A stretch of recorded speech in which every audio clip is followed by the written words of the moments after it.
एक ऋषि जो कि योग, ध्यान और आयुर्वेद के विशेषज्ञ थे, एक दिन उनके पास एक व्यक्ति आता है जिसकी उम्र लगभग 35 साल थी, लेकिन वो देखने में अपनी उम्र से 10-15 साल अधिक लग रहा था।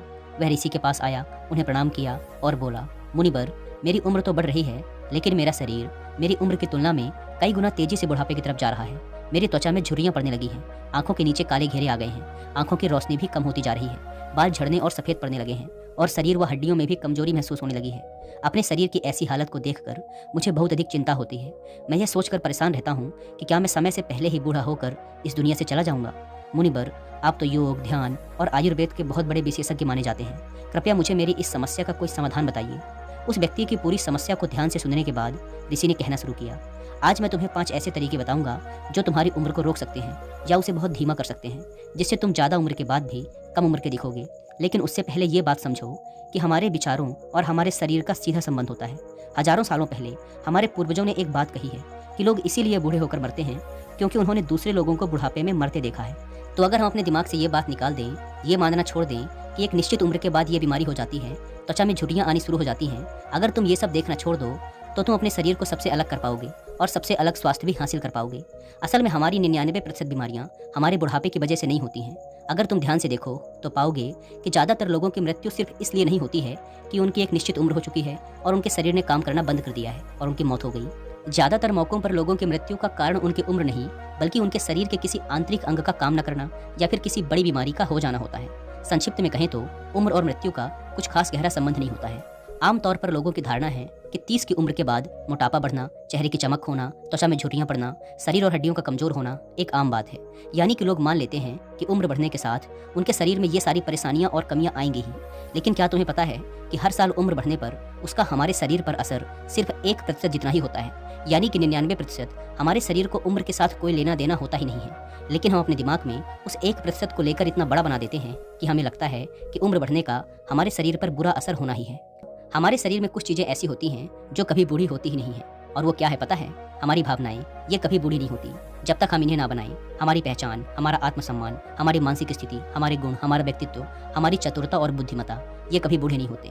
अगर एक 18-20 साल का लड़का जो अपनी बुद्धि, अपनी कलात्मक क्षमता का उपयोग नहीं कर रहा है, तो कहने को तो वो 20 साल का है, लेकिन वो अपने मन, अपने विचारों से जवान नहीं है। वहीं दूसरी तरफ एक 80 साल के कोई इंसान हो सकते हैं जो बहुत ज़्यादा उत्साही हैं, कलात्मक हैं, नई नई चीज़ों को सीखने और विचारों को अपनाने को तैयार रहते हैं। तो हम कह सकते हैं कि वो अब तक बूढ़े नहीं हुए हैं और वो अभी भी जवान हैं।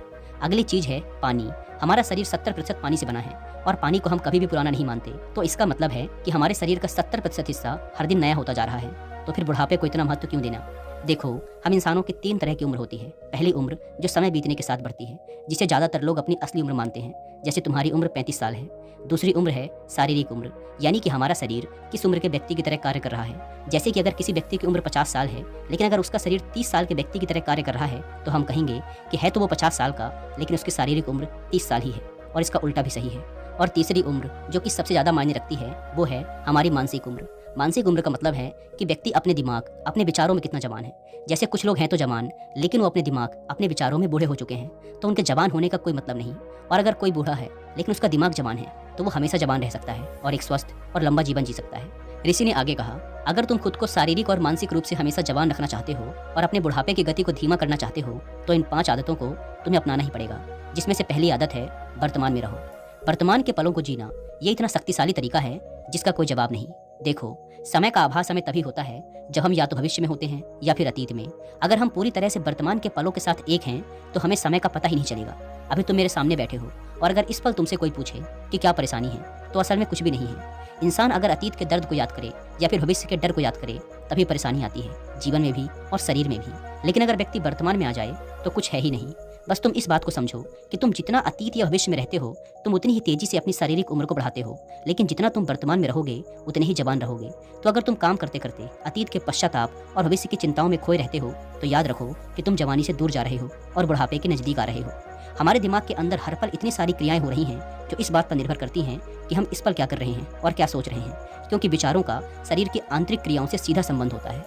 एक बात और कि एक बूढ़ी होती कोशिका और कुछ नहीं, बल्कि ये इशारा है कि वो कोशिका भूल चुकी है कि जवान रहना क्या होता है। लेकिन अगर उसे वापस से याद दिलाया जाए कि जवानी क्या होती है, तो वो बूढ़ी होती कोशिका वापस से जवान भी हो सकती है।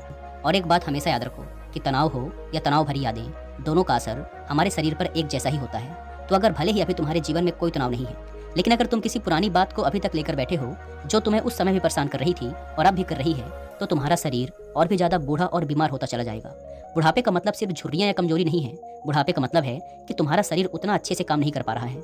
तो अगर अतीत में तुम्हारे साथ कोई ऐसी घटना घटी जिसने तुम्हें बहुत दुख पहुंचाया या कहीं किसी ने अपमान कर दिया था, और अगर तुम आज भी उसके ही बारे में सोचकर अंदर ही अंदर घुट रहे हो, तो ऐसे विचारों का तुम्हारे शरीर पर बहुत ही नकारात्मक प्रभाव पड़ेगा।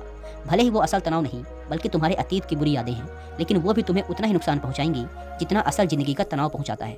तो अगर तुम इतना भी समझ पाए ना, तो तुम महसूस करोगे कि अतीत की बुरी यादों को भूलना तुम्हें और भी ज्यादा जवान बनाएगा, और तुम जितना अतीत की बातों को पकड़ के बैठे रहोगे, दिमाग से निकाल नहीं पाओगे, उतना ही तुम्हारा शरीर जवानी से दूर होता चला जाएगा। अब अगला प्रश्न उठता है कि वर्तमान में रहने की आदत कैसे डालें। तो इसका उत्तर है ध्यान। ध्यान एक ऐसी प्रक्रिया है जिसमें व्यक्ति अतीत और भविष्य की सभी डर, चिंताओं और उलझनों से निकलकर वर्तमान में आ जाता है। और जो व्यक्ति जितनी अच्छी तरीके से ध्यान कर सकता है, खुद को एकाग्र कर सकता है, वो व्यक्ति उतना ही ज्यादा अपनी बढ़ती उम्र को धीमा कर सकता है। तुमने बहुत से संत महात्माओं के बारे में सुना होगा कि वो सालों तक ध्यान करते थे, आंख बंद करके खुद के भीतर उतर जाते थे और कई 100 वर्षों तक जीवित रहते थे। तो वो ऐसे ही नहीं थे। वो जानते थे कि ये बहुत ही शक्तिशाली चीज है, और वो ध्यान के माध्यम से खुद को इतना स्थिर और एकाग्र कर लेते थे कि उनकी श्वास एक साधारण मनुष्य की तुलना में बहुत ही गहरी और धीमी हो जाती थी, जिससे वो एक साधारण मनुष्य की तुलना में कई गुना ज्यादा समय तक जीवित रह पाने में सक्षम हो पाते थे। ध्यान की शुरुआत करना कोई मुश्किल काम नहीं। इसके लिए बस तुम्हें शांति से बैठकर अपनी सांसों पर ध्यान देना है, और समय बीतने के साथ तुम्हारा मन शांत और एकाग्र होता चला जाएगा। सांसों पर ध्यान देने के अलावा भी अगर तुम किसी चीज को करने या सीखने में खो जाते हो और उस समय तुम्हारे दिमाग में कोई और विचार नहीं आ रहे हैं, तो ये भी तुम्हारे लिए एक ध्यान ही है। जैसे उगते या डूबते सूरज को देखना, किसी बच्चे के साथ खेलने में खो जाना, किसी खेल या अभ्यास में खो जाना। संक्षिप्त में कहें तो ध्यान का मतलब है कि वो हमारे चित्त को वर्तमान में लाता है। ऋषि ने आगे कहा, दूसरी आदत है अपनी प्रतिक्रिया पर नियंत्रण रखो। जब हमारे साथ कोई घटना घटती है और उस घटना को लेकर हम जो प्रतिक्रिया देते हैं, उस प्रतिक्रिया को हमारा शरीर अपनी यादों के रूप में इकट्ठा कर लेता है। उदाहरण के लिए, मान लो किसी के साथ कोई दुर्घटना घटी।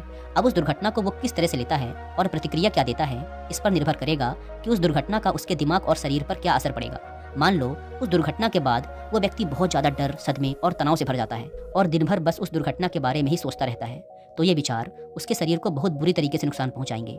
लेकिन अगर वो व्यक्ति ऐसा मानना शुरू कर दे कि चलो दुर्घटना घट गई, आज के दिन जो बुरा होना था हो गया, अब आगे बढ़ते हैं, अगर वो भूल जाए उन बुरे विचारों को, तो फिर ये दुर्घटना उसे उतने बुरे तरीके से प्रभावित नहीं करेगी। किसी ने अपमान कर दिया, ये एक घटना है, लेकिन अगर उस घटना को लेकर तुम्हारी प्रतिक्रिया ये रही कि चलो कोई बात नहीं, आज उसका दिमाग कुछ ठीक नहीं रहा होगा या आज वो गुस्से में रहा होगा, अगर तुम भूल जाते हो उस अपमान को, तुम्हारे दिमाग में उस घटना को लेकर कोई विचार ही नहीं है, तो इसका मतलब तुम्हारी प्रतिक्रिया बहुत सकारात्मक थी और उस घटना का तुम्हारे दिमाग पर कोई बुरा असर नहीं पड़ेगा।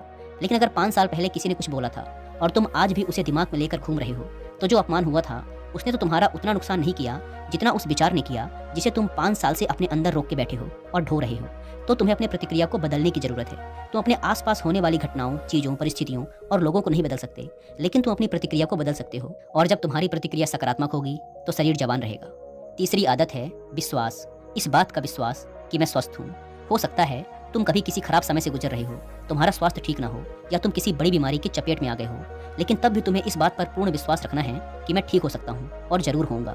ज्यादातर लोग जब किसी बड़ी बीमारी की चपेट में आ जाते हैं तो सबसे खराब चीज जो उनके साथ होती है वो ये है कि उनके जीने की इच्छा ही खत्म हो जाती है, क्योंकि उन्हें ऐसा लगने लगता है कि अब मेरा कुछ नहीं हो सकता और मुझे तो ऐसे ही जीना है। तो ऐसी स्थिति में विश्वास बहुत ही शक्तिशाली तरीके से काम करता है, क्योंकि किसी भी इंसान को अगर जिंदा रखना है ना, तो चाहे हम उसे कितनी भी अच्छी से अच्छी दवाई दे दें, कितना ही अच्छा उपचार करा लें, लेकिन वो नहीं बच पाएगा अगर उसके जीवन से ये शब्द चला गया, विश्वास। ये विश्वास कि मैं ठीक हो सकता हूँ और मुझे जीना है।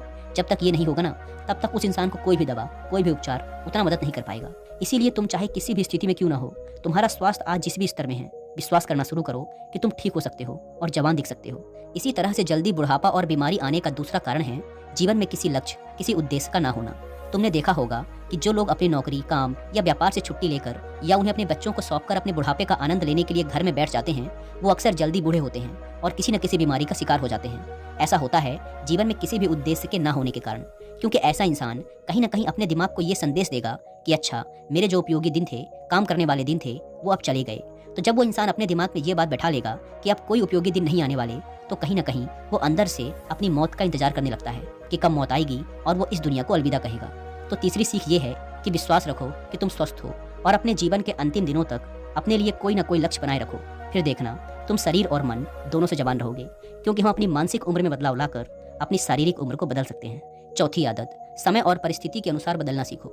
जो इंसान बहुत ज़्यादा जिद्दी होता है, अंदर से भरा होता है कि जो मैं कह रहा हूँ बस वही सही है, जो बदलने के लिए तैयार नहीं होता और बस खुद को सही साबित करने में लगा रहता है, ऐसे इंसान की उम्र ज़रूरत से ज़्यादा बढ़ सकती है, क्योंकि ऐसा इंसान समय के साथ बदलता नहीं है, जिससे वह अंदर से अशांत रहता है, तनाव में रहता है और उसका स्वभाव चिड़चिड़ा हो जाता है। कुछ लोग ऐसे होते हैं जो कि हर स्थिति में खुश रहते हैं, हर चीज़ में अपने लिए कुछ न कुछ अच्छा ढूंढ ही लेते हैं और उन्हें कुछ भी दे दो वो उसे पाकर खुश हो जाते हैं। लेकिन दूसरी तरफ कुछ ऐसे लोग होते हैं जिनके साथ कितना भी अच्छा से अच्छा हो जाए वो उसमें भी कोई ना कोई कमी निकाल ही देते हैं। वो बिल्कुल अपनी पुरानी सोच के साथ जमे होते हैं, जबकि व्यक्ति को समय, परिस्थिति और सामने वाले इंसान के अनुसार खुद को बदल लेना चाहिए, क्योंकि हर परिस्थिति एक जैसी नहीं होती और ना ही हर इंसान एक जैसा होता है।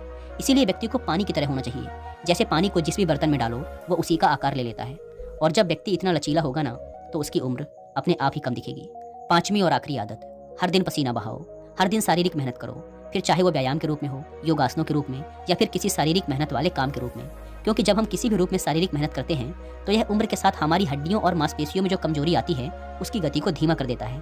प्रकृति का एक नियम है कि हम जिस भी चीज़ का उपयोग नहीं करते वो धीरे धीरे कमजोर होकर खत्म हो जाती है। तो अगर हम बस पूरे दिन बैठे ही रहेंगे और शरीर का उपयोग नहीं करेंगे तो यह धीरे धीरे कमजोर होकर जल्द ही खत्म हो जाएगा।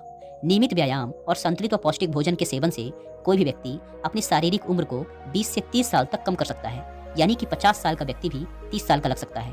और एक आखिरी बात, हर दिन इसे महसूस करो और खुद से कहो कि मैं और भी ज़्यादा जवान होता जा रहा हूँ और स्वस्थ होता जा रहा हूँ। रोज ऐसा कहने से तुम्हारी मानसिक उम्र कम होगी और जब मानसिक उम्र कम होगी तो शारीरिक उम्र अपने आप कम होना शुरू हो जाएगी।